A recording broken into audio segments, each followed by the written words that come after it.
আসসালামু আলাইকুম। ওপেন পোর বা মুখের ত্বকে ছিদ্র বড় হয়ে যাওয়া নিয়ে অনেকেই আমাদের কাছে আসেন এবং অনেক ধরনের জিজ্ঞাসা থাকে যে কিভাবে এটি হলো, কি ব্যবহার করব, কিভাবে এ থেকে মুক্তি পেতে পারি। আমি প্রফেসর ডাক্তার আঞ্জিরুন নাহার আসমা আজকে কথা বলবো এই ওপেন পোরের সমস্যা নিয়ে।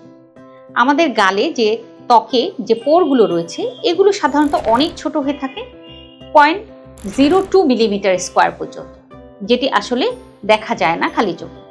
কিন্তু যখনই এই পোরগুলো বড় হয়ে যায়, তার মানে হচ্ছে 0.1 to 0.6 মিলিমিটার স্কোয়ার পর্যন্ত হয়ে যায়, তখনই কিন্তু এগুলো ভিজিবল হয়ে যায় বা দেখতে দেখা যায় খালি চোখে এবং দেখতে অনেকটা খারাপ দেখা যায়। অনেক সময় এই ওপেন পোরের ভিতরে কালো ক্যারাটিন জমা হতেও দেখা যায়। এখন প্রশ্ন হচ্ছে, এই ধরনের সমস্যা কেন দেখা যায়? এজ একটি ফ্যাক্টর। সাধারণত দেখা যায় যে বয়সের সাথে সাথে ত্বকের যে ইলাস্টিসিটি থাকে সেটি ধীরে ধীরে নষ্ট হতে থাকে। আর এটি নষ্ট হওয়ার কারণ হচ্ছে আমাদের কোলাজেন সিনথেসিস কমে যাওয়া এবং ত্বকের ইলাস্টিন ফাইবারগুলো ভেঙে যাওয়া। আরেকটি কারণ হচ্ছে অতিরিক্ত আল্ট্রাভায়োলেট রশ্মি। রোদে যারা অনেক বেশি কাজ করেন তাদের ক্ষেত্রেও কিন্তু এই কোলাজেন এবং ইলাস্টিন ফাইবারগুলো ভেঙে যাওয়ার সমস্যা এবং কোলাজেনের সমস্যা দেখা দেয়, যার ফলে এই ওপেন পোর দেখা যেতে পারে। এছাড়াও জেন্ডার একটি ফ্যাক্টর। সাধারণত দেখা যায় যে ছেলেদের বেশি ওপেন পোরের সমস্যা থাকে মেয়েদের চাইতে।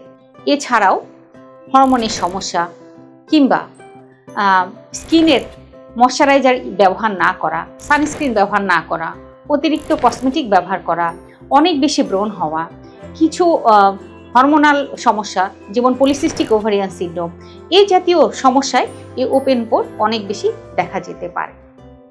তাহলে সমাধান কি? সমাধানের ক্ষেত্রে প্রথমেই আমরা কিছু লাগানোর মেডিসিন ব্যবহার করে থাকি, যার মধ্যে নিয়াসিনামাইড এবং স্যালিসাইলিক অ্যাসিড এবং রেটিনয়েডস অন্যতম। এতে যদি কাজ না হয় তাহলে সেই ক্ষেত্রে আমরা অনেক ধরনের পদ্ধতি ব্যবহার করে থাকি। তার মধ্যে একটি হচ্ছে কেমিক্যাল পিলিং, মাইক্রোডার্মাব্রেশন কিংবা রেডিও ফ্রিকোয়েন্সি মাইক্রোনিডলিং অথবা লেজার। এর মাধ্যমে আমরা চেষ্টা করি এই পোরগুলোকে মিনিমাইজ করার জন্য বা ছোট করে নেওয়ার জন্য।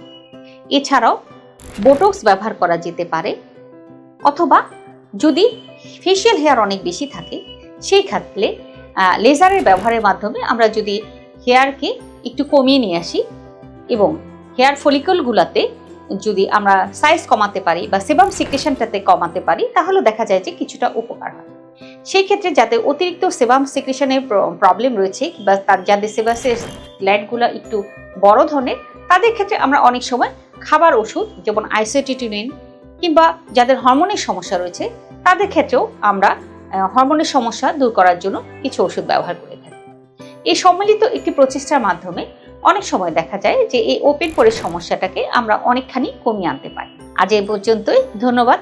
সামনে অন্য কোনো বিষয় নিয়ে আবার কথা হবে, সে পর্যন্ত সাথেই থাকুন। ধন্যবাদ।